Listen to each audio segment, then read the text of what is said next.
yetimni taqdirini kim o'ylaydi? Faqat qalbida muhabbati bor odam, payg'ambarni tanigan odam. Endi yetimlik Rasulullohning boshidan o'tganda. Qarang, yetimni qalbi yumshoq bo'ladi. Chunki otani, onani mehriga to'ymaydi-da. Yetimni qalbini hech narsa xursand qila olmaydi. Hamma narsani mahliyo qiling, baribir qalbi to'lmaydi. Shuning uchun qalbi ularning nozik bo'ladi. Bu jamiyatdagi eng nozik qalb egalari bu yetimlar. Yetim yig'lasa, butun osmon farishtasi yer yuziga tushadi. Payg'ambar alayhisalom yetimga kafil bo'lgan men bilan birga bo'ladi debdilar.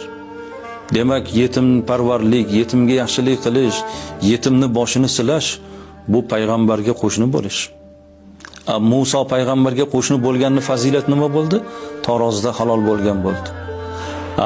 Muhammad alayhissalomga jannatda qo'shni bo'lishning eng go'zal fazilati yetim parvarlik. Alloh Muhammad